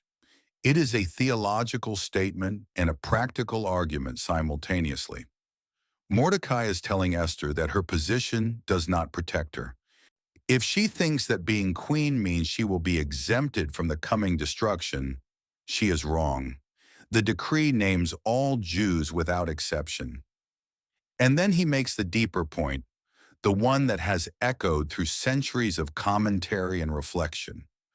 Who knows whether you have not come to the kingdom for such a time as this? All of it. He is suggesting the death of her parents, the exile of her people, her remarkable beauty, the strange chain of events that led a Jewish orphan girl to become the queen of Persia, the favor she found with Haggai, the love she inspired in the king. All of it may have been moving toward this single moment. The timing is not accidental. The positioning is not coincidence. And if she does not act, she will lose everything anyway. But the door of opportunity will have closed without her having walked through it. Esther takes this in, and then she sends her answer back to Mordecai. And the person who answers is different from the one who first received his message. She's no longer explaining why she cannot. She's organizing how she will go. She says, "Gather all the Jews to be found in Susa, and hold a fast on my behalf, and do not eat or drink for 3 days, night or day. I and my young women will also fast as you do. Then I will go to the king, though it is against the law. And if I perish, I perish." The phrase lands with the quiet force of a door closing and another opening. If I perish, I perish. It is not bravado. It is not the theatrical courage of someone who believes they will certainly survive. It is the acknowledgement that the outcome is genuinely uncertain and the decision to act anyway. She has counted the cost, considered the danger, weighed her position against the lives of her people, and she has chosen. Mordecai goes away and does everything that Esther has commanded him. For 3 days, the Jewish community in Susa fasts. Esther and her attendants fast in the palace. There is no food, no water, no ordinary rhythm of daily life. There is only the directed intensity of people who believe that prayer and fasting can reach beyond the walls of a palace, beyond the protocols of an empire, into whatever realm of power and purpose stands above and behind the visible world. They're asking for something they cannot arrange themselves. They are preparing for a confrontation with earthly power by seeking connection with something higher. On the 3rd day, Esther puts on her royal robes. This is not the act of someone who has given up on beauty or protocol. This is a deliberate choice, an understanding that she must appear before the king not as a petitioner in mourning clothes, but as a queen, as someone who belongs in that space. She dresses herself in everything she is, and she walks to the inner court of the king's palace opposite the king's hall. The king is sitting on his royal throne inside the throne room opposite the entrance to the palace. When the king sees Queen Esther standing in the court, she wins favor in his sight. He holds out to her the golden scepter that is in his hand. Esther approaches and touches the tip of the scepter, and the king says to her, "What is it, Queen Esther? What is your request? It shall be given you even to the half of my kingdom." She survived the approach. The scepter is extended, and now she must speak. But Esther does not immediately reveal her purpose. A person expecting her to simply pour out the whole story of the decree, and Haman and the Jewish people might be surprised by her response. "If it pleases the king," she says, "let the king and Haman come today to a feast that I have prepared for the king." She invites them to a banquet, just the king and Haman and the queen, a dinner. The king immediately sends for Haman, and they come to the feast that Esther has prepared. And as they are drinking wine after the feast, the king again asks Esther what her petition is, saying that it shall be granted to her, even to half his kingdom. And again, Esther does not yet reveal the full weight of what she carries. "My petition and my request," she says, "is if I have found favor in the sight of the king, and if it pleases the king to grant my petition and fulfill my request, let the king and Haman come to the feast that I will prepare for them, and tomorrow I will do as the king has said." She's inviting them to a second banquet, two dinners, two opportunities to build the context to ensure the king is comfortable and open and favorably disposed before she reveals what she actually needs. This is not weakness or procrastination. This is strategy. Esther understands the man she's dealing with and the environment she's operating in, and she's creating the best possible conditions for what must be the most important conversation of her life. And Haman goes out that day joyful and glad of heart. He's been invited to dine privately with the king and queen twice. This is, in his understanding, the pinnacle of his social achievement, the confirmation that he stands above all others in the king's favor. He goes home, calls for his friends and his wife Zeresh, and tells them all about his riches and his many children and all the promotions with which the king has honored him, and how he had advanced him above the officials and servants of the king. He's at the height of his power as he sees it, and he needs them to see it too. Then he adds, and this is the detail that reveals everything about his psychology, that even Queen Esther let no one but himself come with the king to the feast she prepared, and tomorrow also he is invited by her together with the king. Yet he says, "All this is worth nothing to me so long as I see Mordecai, the Jew, sitting at the king's gate."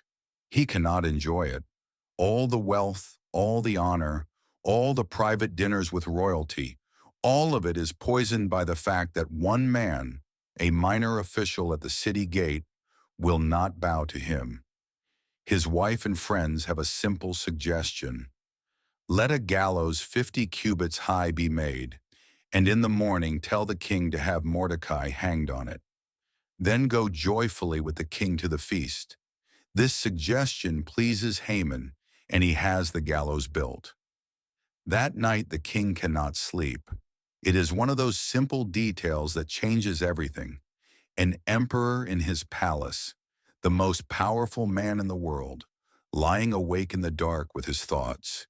He commands that the book of memorable deeds, the Chronicles, be brought and read to him. And in those Chronicles, the reader finds the account of Mordecai telling about Bigthana and Teresh, those two officials who had sought to assassinate King Xerxes. The king asks, what honor or distinction has been bestowed on Mordecai for this? And his servants tell him that nothing has been done for him. Nothing. The man who saved the king's life was recorded in the Chronicles and then forgotten. He received no reward, no recognition, nothing. And now, years later, because a king could not sleep, because a record keeper chose this particular passage, because the chronicle happened to fall open at exactly this account, the king is suddenly, belatedly aware of the debt. And Haman has just arrived in the outer court of the king's palace to tell the king to have Mordecai hanged on the gallows he has just built. The king's servants tell him Haman is there, and he says to bring him in. Haman enters, and before he can say anything, the king poses a question. What should be done to the man whom the king delights to honor? Haman, whose entire mental world at this moment revolves around himself and his grievances and his enemy, thinks to himself that the king delights to honor no one more than Haman himself. So he suggests a ritual of royal honor beyond anything previously described. Let the royal robes be brought, the robes that the king has worn, and the horse that the king has ridden, and on whose head a royal crown is set. Let the robes and the horse be handed over to one of the king's most noble officials, and let them dress the man whom the king delights to honor, and let them lead him on the horse through the square of the city, proclaiming before him, "Thus shall it be done to the man whom the king delights to honor." The king says, "Quickly, take the robes and the horse as you have said, and do so to Mordecai, the Jew who sits at the king's gate. Leave out nothing that you have mentioned." The devastation of this moment for Haman must have been total. He came to ask for Mordecai's execution. He is leaving to personally lead Mordecai through the city square on the king's own horse, proclaiming his honor before the crowd. He takes the robes and the horse and dresses Mordecai and leads him through the square of the city, proclaiming as the king commanded. Then Mordecai returns to the king's gate, and Haman hurries to his house mourning and with his head covered. He tells his wife Zeresh and all his friends everything that has happened to him. And his wise men and Zeresh's wife say to him, "If Mordecai, before whom you have begun to fall, is of the Jewish people, you will not overcome him, but will surely fall before him." This is a stunning acknowledgement from Haman's own household, from the people who urged him to build the gallows. There is a recognition here of something larger than politics, a sense that what is unfolding cannot be stopped by the instruments of imperial power. While they are still talking with him, the king's eunuchs arrive and hurry Haman to the feast that Esther has prepared, the second banquet. The king and Haman recline at the table with Queen Esther, and after the wine has been served, the king again asks, "What is your petition, Queen Esther?" "It shall be granted you." "And what is your request?" "Even to the half of my kingdom, it shall be fulfilled." This is the moment. Everything has been leading here.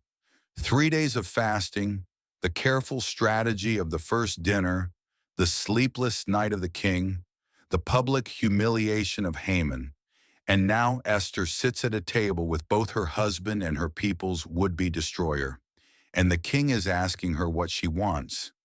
"If I have found favor in your sight, O king," she begins, "and if it pleases the king, let my life be granted me for my wish, and my people for my request. For we have been sold, I and my people, to be destroyed, to be killed, and to be annihilated. If we had been sold merely as slaves, men and women, I would have been silent. For our affliction is not to be compared with the loss to the king, but we are to be wiped out." The king does not immediately understand. He asks, "Who has done this? Who has dared to fill his heart with such presumption?" And Esther says, "A foe, an enemy, this wicked Haman." Then Haman was terrified before the king and the queen. The king in his rage rises from the feast and goes into the palace garden. Haman, realizing that disaster has been determined against him by the king, stays to beg for his life from Queen Esther. He's so desperate that when the king returns from the palace garden and finds Haman has fallen on the couch where Esther is, the king misreads the scene entirely, perhaps willfully. "Will he even assault the queen in my own house?" The word goes out from the king's mouth, and the servants cover Haman's face. One of the king's eunuchs, Harbona, mentions, as if in passing, that the gallows 50 cubits high stands at Haman's house, which Haman prepared for Mordecai, he who had saved the king. The king says, "Hang him on that." And they hang Haman on the gallows he had prepared for Mordecai.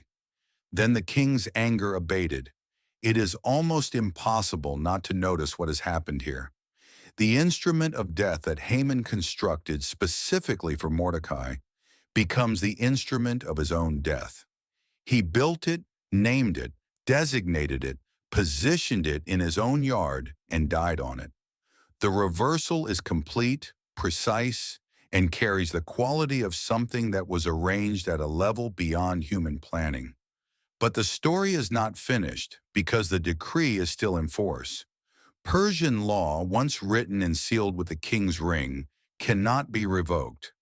The edict calling for the destruction of all Jews throughout the empire still stands. Haman is dead, but his legacy threatens to outlast him. The day set for the annihilation is still coming, written in stone by the laws of Persia and Media.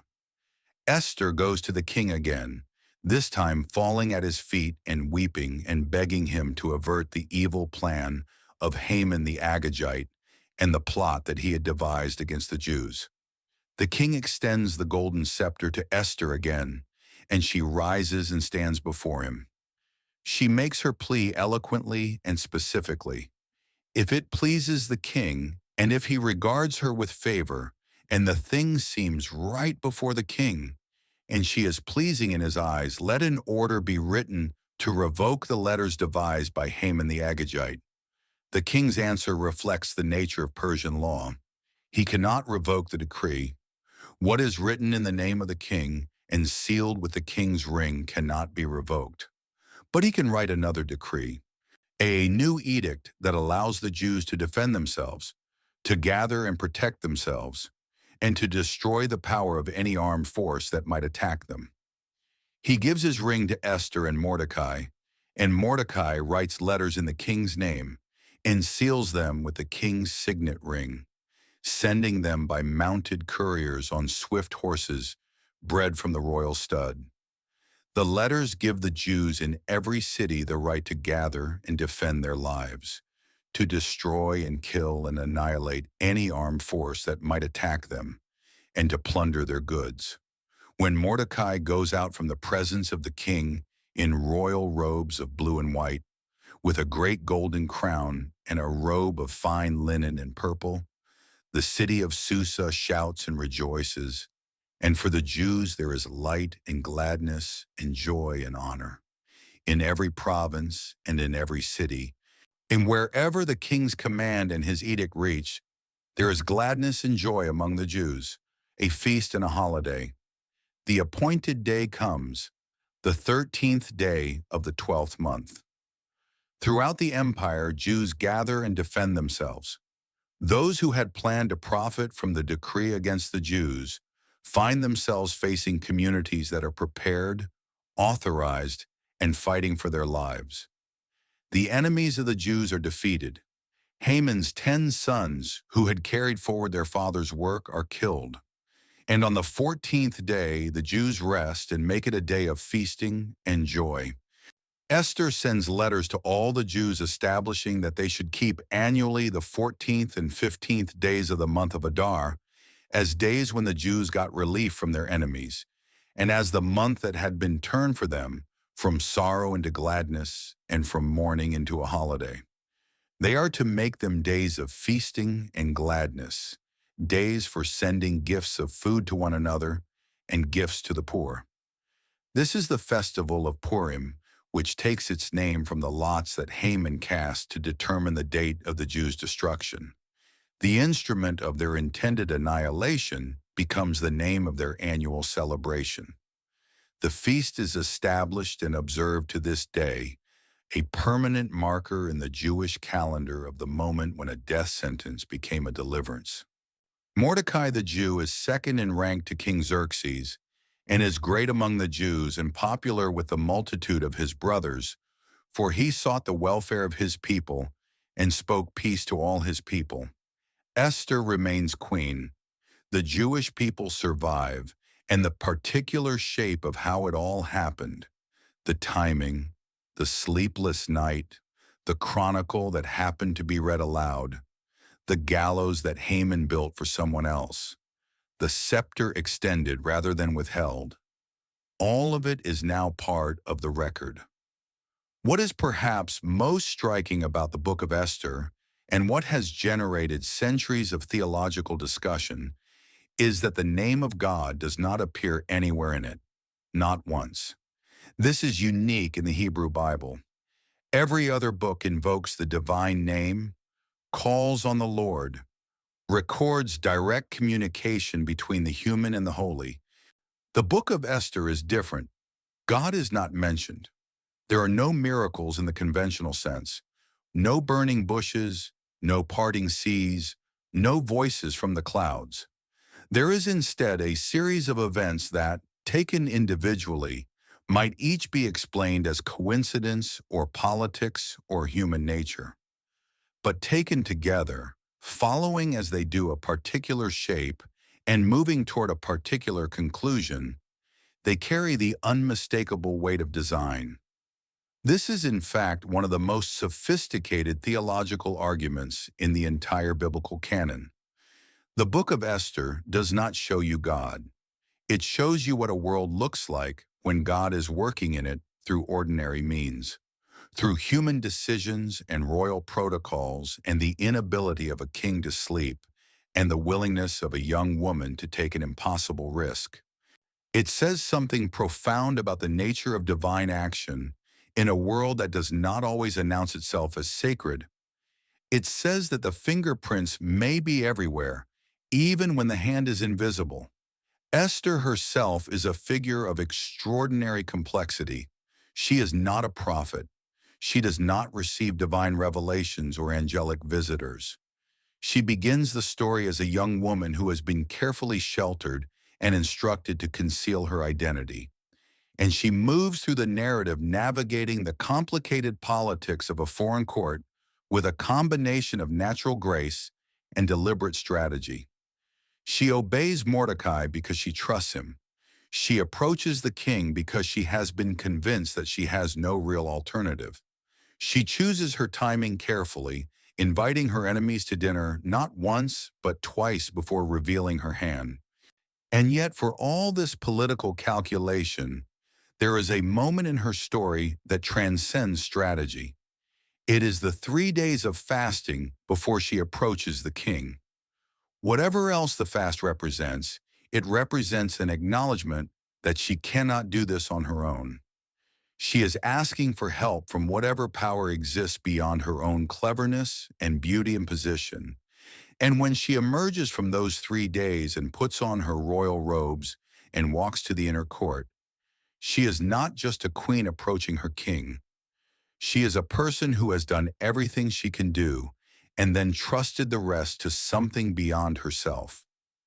The question that Mordecai asks her, whether she has come to the kingdom for such a time as this, is not merely a question about one woman's purpose. It is a question about the relationship between individual lives and larger narratives. It suggests that the details of a person's life, including the painful ones, including the orphaning and the exile and the hiding of her true identity, may be preparation for something that only becomes visible in retrospect. The parents she lost, the people from whom she was separated, the years of keeping a secret, none of these things felt like preparation at the time. They felt like loss. But in the moment when her position and her courage and her people's need all converge, every detail of her history becomes relevant. This is a pattern that appears throughout human experience. The way that things that seemed merely unfortunate or inexplicable later reveal themselves to have been necessary. The path that seemed like a detour was the road, and the delay that felt like abandonment was timing. The weakness that seemed disqualifying was the precise thing that created the empathy needed for the work. Esther's story does not suggest that suffering is good or that loss is simple.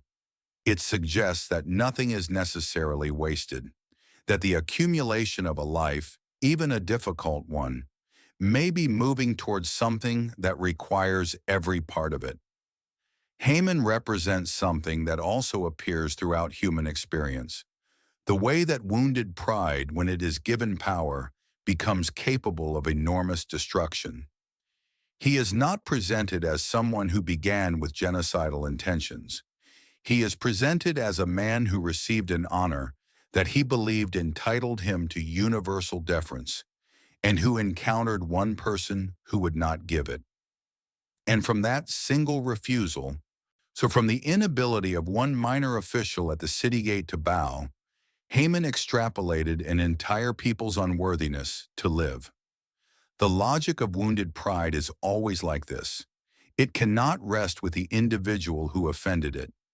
It has to explain the offense as something structural, something that reflects a category of people rather than a particular person's choice. If it were just about Mordecai, Haman might have found a way to have him quietly removed. But because it is about Haman's own sense of entitlement and significance, it has to become about something bigger. And yet, for all his power, for all the king's ring, and the sealed decree and the gallows he built, Haman falls in the precise shape of his own design. He is destroyed by the mechanism he created. The gallows meant for Mordecai receive Haman. The decree for the Jews' destruction becomes the context for a counter-decree that defeats his forces. His name, which he sought to elevate above all others, survives in the historical record specifically as the name of a villain. The thing he most wanted, to be permanently honored, is achieved only in permanent infamy. Mordecai, by contrast, is a man whose patience is almost inhuman in its quality. He raises an orphan with care and attention. He sits at the city gate day after day, keeping watch over a young woman who has entered a world where he cannot follow her. He refuses to bow to a man whose title would seem to demand it, not in defiance for its own sake, but out of a fidelity to something he considers more fundamental. He communicates with Esther through intermediaries, sending messages through the walls of a palace. And when the crisis comes, he does not pretend to know exactly how things will unfold. He only knows that silence is not an option, that if relief and deliverance come from another place, they will come, but that there is also something that Esther herself must decide. His most famous words are framed as a question, not a command. Who knows whether you have not come to the kingdom for such a time as this? The question format is itself significant. He is not claiming to have divine knowledge of Esther's purpose. He is offering a possibility, a framework for understanding her position that might help her find the courage to act. He is saying, what if all of this has been preparation? What if the meaning of your story is about to become visible? He does not know. He is inviting her to consider the possibility, and that is in many ways more powerful than a direct command would be, because it places the decision where it belongs, in Esther herself. The festival of Purim, established at the story's end, is an act of intentional memory. Human communities that have experienced trauma or deliverance face a recurring challenge: how to remember what happened in ways that remain vivid and meaningful to generations who did not experience it. The Jewish answer here, as elsewhere in the tradition, is to make the remembering itself a feast, a celebration, a social event that binds community together around the memory. Purim is celebrated with feasting and drinking and the exchange of gifts and the giving of portions to the poor. It involves reading the book of Esther aloud, with the congregation making noise to drown out Haman's name every time it is mentioned.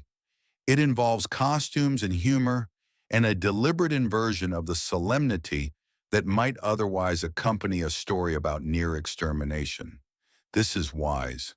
The story of Esther is, among other things, a story about the reversibility of what seems irreversible, about the way that what appears to be an ending can be a turning point. The Purim celebration enacts this reversal theatrically. Mourning turns to gladness. Sorrow becomes a holiday. The name associated with death is drowned in noise. The community rehearses year after year the memory of a time when everything seemed lost and then was not. For people living in exile, as the Jewish community was during the period of Esther's story, this kind of memory is not merely historical, it is functional. It keeps alive the understanding that present suffering is not the final word, that the powerful do not always prevail, that the decree that seems irreversible may meet a counter-decree, that a young woman who reveals her identity at the right moment can change the fate of a people, that the gallows built for one person may receive another, that the king who cannot sleep may open a chronicle at exactly the right page. The story is about the structure of hope, the way that hope is not optimism, not the belief that things will certainly work out, but the refusal to treat the current moment as the final one. Esther herself, as a figure of leadership, offers something that more traditionally heroic narratives often miss. She is not superhuman. She is afraid when she approaches the king uninvited. She is careful and strategic in how she reveals her purpose. She uses the tools available to her, her position, her relationship with the king, her skill in human interaction, rather than relying on some power that transcends her situation. She is working within the system rather than outside it, using the protocols of the court rather than breaking them. And this is, in many ways, the most realistic kind of courage, the kind that takes the world as it is and looks for the place within it where a person can do what must be done. There is also something important in the fact that Esther's identity is hidden for most of the narrative. She has been living at the intersection of two worlds, the Persian court and the Jewish community, carrying both without advertising the combination. And this experience of holding multiple identities, of knowing oneself to belong to a people and a tradition that is not the dominant one in the environment where one operates, is familiar to many people throughout history and in the present. The management of this double life is exhausting and sometimes dangerous, but it also creates a particular kind of awareness, a sensitivity to the gap between how things appear and how they actually are, between the public performance of life and its private reality. When Esther finally reveals her identity, the moment is not only personally significant, it is the thing that makes justice possible. The king cannot help people he does not know are in danger. He cannot respond to a threat he has not been told about. Esther's revelation is the act that makes the king's power available for the right purpose rather than the wrong one. She does not merely save her people by speaking up. She connects the king's power to the actual situation, providing the information that allows him to redirect his authority. This is in miniature a model of how change often happens in institutions and systems, not through external pressure alone, but through someone within the system choosing to reveal what they know, to name what is happening, to make visible what has been invisible. The empire of Persia in the book of Esther is not portrayed as evil in itself. It is portrayed as a system that can be used for either destruction or protection depending on whose agenda currently controls it. Haman directed the system toward annihilation. Esther and Mordecai redirect it toward preservation. The king himself, not a particularly thoughtful or morally discerning figure in the narrative, is capable of both signing the decree against the Jews and signing the counter-decree that gives them the right to defend themselves. He is moved by the last person who made a persuasive argument in his presence. This is not admirable, but it is familiar. And the story acknowledges that working within such a system requires understanding how it works rather than expecting it to operate by higher principles than it actually has. What endures from the story is not primarily a lesson in political strategy, though the political dimensions are genuinely instructive. What endures is something more personal and more universal. It is the image of a person at the edge of a decision, standing in royal robes outside a throne room, knowing that what happens next is genuinely uncertain and choosing to step forward anyway. If I perish, I perish. These four words carry the entire weight of moral courage. They acknowledge the reality of danger. They refuse to let that danger be the deciding factor. They recognize that there are things more important than personal safety, that the claims of community and conscience in this particular moment in history are more pressing than the understandable desire to protect oneself. Every person who has ever stood at such a threshold, facing a decision whose outcome is genuinely uncertain, where action could cost them something real and silence would be the safer path, encounters something of themselves in Esther's story. The specific context is ancient Persia. The form is royal protocol and imperial decree, but the interior experience of weighing risk against responsibility, of receiving the challenge that suggests your whole life has been preparation for this moment, of finding the courage to believe that even if the worst happens, it is still better to act than to be silent. This is not historical. This is permanent. The book closes with Esther and Mordecai established in positions of influence, the Jewish people preserved and celebrating, and the festival of Purim founded as an annual memory. But before it closes, it quietly notes that God's name is still not there. The preservation of an entire people has been accomplished through human courage, human strategy, human relationships, and whatever it is that guides a king's sleeplessness toward a particular page in the Chronicles on a particular night. The story does not demand that you call this providence. It simply shows you what providence might look like when it declines to announce itself. And it leaves you with a question that has no final answer, but has animated human reflection for thousands of years. Looking at your own life, at the particular collection of circumstances and losses and skills and positions that constitute your story, is it possible that some of what seemed merely to happen to you was actually preparation for something that has not yet arrived? Is it possible that the moment for which you have been positioned, perhaps without knowing it, is still approaching? Is it possible that even now, in whatever ordinary day you occupy, and there is a sleepless king somewhere who is about to open a chronicle, and that what happens next depends on whether you are willing to put on your royal robes and walk toward the threshold? Who knows whether you have not come to the kingdom for such a time as this? The question hangs there, patient and open, the way that the most important questions always do.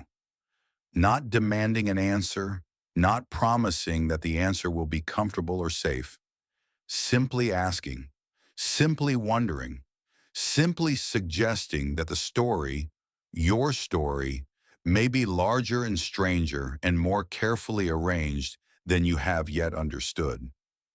And in that wondering, in that openness to the possibility that the ordinary details of an ordinary life may be moving towards something that has not yet become visible, there is something that functions very much like hope, not certainty, not a guarantee, but the refusal to close the book before the last page has been written.